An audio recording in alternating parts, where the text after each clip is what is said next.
হজরত আদম আলাইহিসসালামের পরপরই বিড়ালকে কেন সৃষ্টি করা হলো? প্রিয় বন্ধুরা, আমি শতভাগ গ্যারান্টি দিয়ে বলতে পারি আপনাদের যাদের বাসায় বিড়াল নেই আর যারা এই ভিডিওটি দেখছেন তারা এই ভিডিওটি দেখার পর অবশ্যই বিড়াল পালতে আগ্রহী হবেন। হজরত মুহাম্মদ সাল্লাল্লাহু আলাইহি সাল্লাম বিড়ালের একটি গোপন বিষয়ে খুব ভালোভাবেই জ্ঞাত ছিলেন। আপনি একটি বিষয় জেনে আশ্চর্য হবেন যে বিড়ালের মধ্যে এমন কিছু রোগ সারাবার মতো গুণাবলী থাকে যা আমরা অনেকেই জানি না। এরা কিন্তু প্রচণ্ড বুদ্ধিমান হওয়ার পাশাপাশি এদের মধ্যে একটি রহস্য লুকিয়ে আছে যা জানার পর আপনি সত্যি আশ্চর্য হয়ে যাবেন। মুয়াজ্জা নামে রাসূল সাল্লাল্লাহু আলাইহি সাল্লামের পোষা একটি বিড়াল ছিল। কোনো এক সময় রাসূল পাক সাল্লাল্লাহু আলাইহি সাল্লাম নিজের সৈন্যবাহিনীর সঙ্গে কোনো এক ময়দানে যুদ্ধের প্রস্তুতি নিচ্ছিলেন। হঠাৎ করে রাসূল পাক সাল্লাল্লাহু আলাইহি সাল্লামের সামনে একটি বিড়াল চলে আসে এবং সেটি গর্ভবতী বিড়াল ছিল।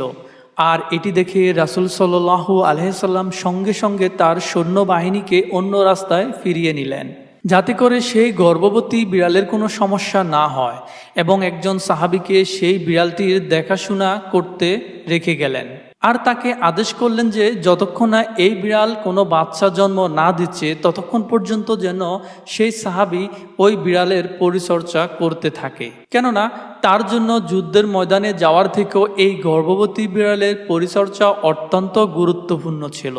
সুবহানাল্লাহ। তারপর রাসূল সাল্লাল্লাহু আলাইহি সাল্লাম নিজের কাজ সেরে যখন বাড়ি ফিরছিলেন, তারপর সর্বপ্রথম তিনি যেখানে বিড়াল রেখে গিয়েছিলেন সেই রাস্তায় পৌঁছান এবং পরবর্তীতে সেই বিড়ালকে তিনি তার সঙ্গে করে নিয়ে যান। তারপর সেই বিড়ালের নাম রাসূল সাল্লাল্লাহু আলাইহি সাল্লাম রেখেছিলেন মুয়াজ্জা। বাকিটা জীবন সেই বিড়ালটিকে তিনি তার সঙ্গে রেখে দেন। একবার রাসূল সাল্লাল্লাহু আলাইহি সাল্লাম ফজরের সময় উঠলেন এবং নামাজের জন্য প্রস্তুতি নিচ্ছিলেন। তারপর যখন তিনি নামাজের মুসল্লায় আসলেন তখন তিনি দেখতে পেলেন যে একটি বিড়াল তার নামাজের মুসল্লায় শুয়ে আছে। তারপর রাসূল সাল্লাল্লাহু আলাইহি সাল্লাম একটি কেচির মাধ্যমে জায়নামাজের সেই অংশটুকু কেটে আলাদা করে দিলেন যে অংশটির উপরে বিড়ালটি শুয়েছিল। এটি করার মূল কারণ হচ্ছে রাসূল সাল্লাল্লাহু আলাইহি সাল্লামের নামাজ পড়ার কারণে যেন বিড়ালটির কোনো সমস্যা না হয়। যদিও হাদিসে কোথাও এই বিড়ালের উল্লেখ পাওয়া যায়নি, কিন্তু বিভিন্ন সিরাতের কিতাবে এই বিড়ালটির কথা পাওয়া যায়। একটি হাদিসে রাসূল সাল্লাল্লাহু আলাইহি সাল্লাম বিড়ালের উপর অত্যাচার এবং তাদের মারতে নিষেধ করেছেন। একদিন হজরতে আবু হুরায়রা রাদিয়াল্লাহু তাআলা আনহু কোথাও যাচ্ছিলেন, তখন তিনি দেখতে পেলেন অতিরিক্ত গরমের জন্য একটি বিড়াল দেয়ালের সাথে লেগে গেছে। তখন সেই বিড়ালটিকে গরমের হাত থেকে রক্ষা করার জন্য নিজের কাছে আনলেন এবং বিড়ালটিকে সুস্থ করলেন। তারপরে এই বিষয়টি রাসূল সাল্লাল্লাহু আলাইহি সাল্লামকে জানালেন। রাসূল পাক সাল্লাল্লাহু আলাইহি সাল্লাম বললেন, একটি মহিলাকে শুধুমাত্র এই জন্যই জাহান্নাম থেকে মুক্তি দেওয়া হয়েছিল যে একটি বিড়ালকে পিপাসার হাত থেকে রক্ষা করেছিল বলে। প্রিয় দর্শক, বিড়ালের ব্যাপারে রাসূল সাল্লাল্লাহু আলাইহি সাল্লাম আরও 1400 বছর আগে যা বলে গিয়েছেন, আজ বিজ্ঞান তা বিভিন্ন যুক্তির মাধ্যমে সত্যতা প্রমাণ করতে পেরেছে। হজরত আদম আলাইহিস সালামকে সৃষ্টির পর আল্লাহ রাব্বুল আলামিন সর্বপ্রথম দুটি জন্তুকে সৃষ্টি করেছেন। একটি হচ্ছে সাপ আর দ্বিতীয়টি হচ্ছে বিড়াল। আর এই বিড়ালের মধ্যে অনেক গুণাগুণ রেখে দিয়েছেন আল্লাহ তাআলা, যেই সকল গুণাগুণের কারণে মানুষ অনেক লাভবান হয়। আজকের বিজ্ঞান বলে ঘরে বিড়াল পালন করা লাভজনক একটি কাজ।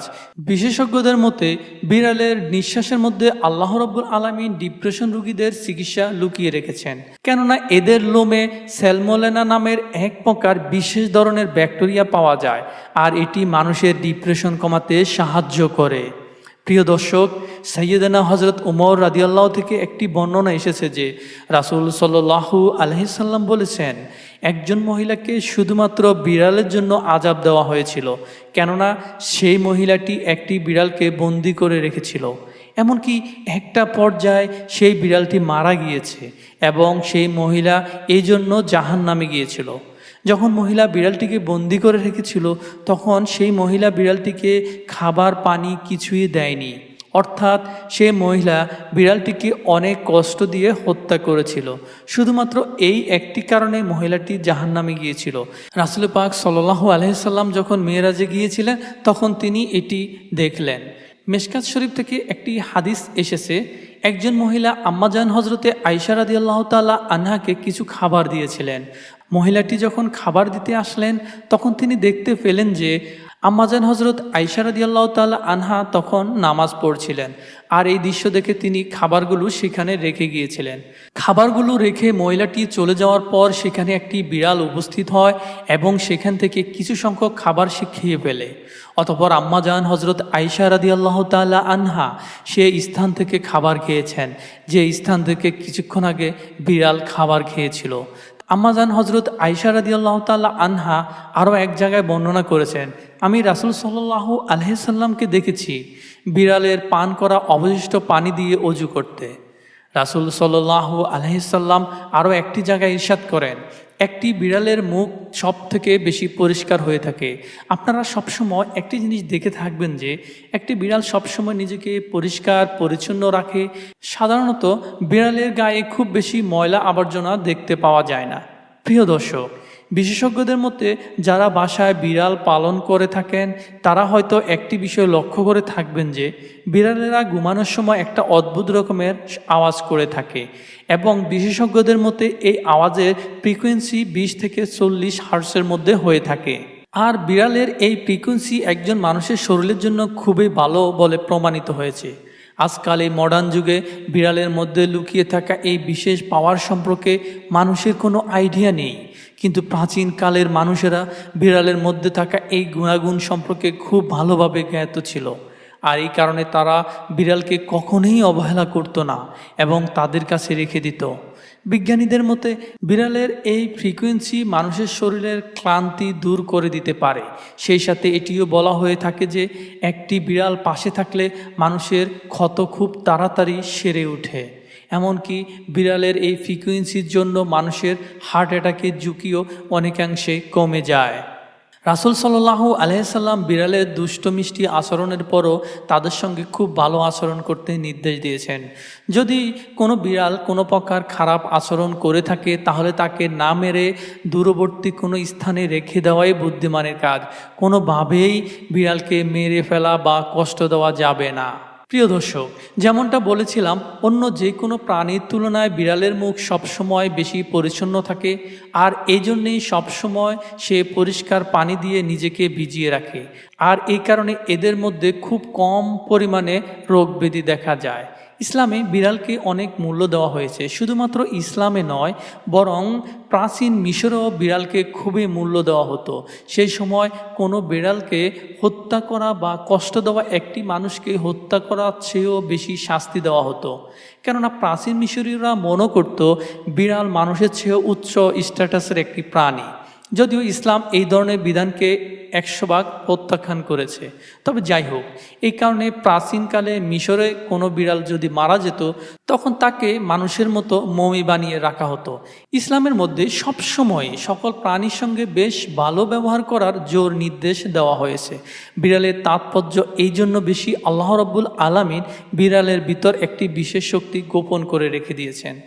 একটি রয়াত অনুসারে একবার হজরত আবু বকর সিদ্দিক রাদিয়াল্লাহু তাআলা আনহু এর শরীর ভীষণভাবে ব্যথা অনুভব করেছিল। আর এই অসুস্থতার কারণে তিনি ঠিকঠাকভাবে চলাফেরা করতে পারছিলেন না। তারপর অসুস্থতা এত পরিমাণে বেড়ে গিয়েছিল যে তিনি ঠিকঠাকভাবে নামাজ আদায় করতে পারছিলেন না। এমন সময় তিনি একটি ছোট বিড়ালকে কিছু জন্তুদের হাত থেকে রক্ষা করেছিলেন। তিনি ইরশাদ করেন, তারপর থেকে বিড়ালটি তার কাছেই ছিল। তারপর তিনি লক্ষ্য করলেন কিছুদিনের মধ্যেই তার শরীরের সমস্ত রোগ ব্যাধি ভালো হয়ে যায়। হজরত আবু বকর সিদ্দিক রাদিয়াল্লাহু তাআলা আনহু ইরশাদ করেন, তার পরের দিন থেকে তিনি আর শরীরের কোনো রকম অসুস্থতা অনুভব করেননি।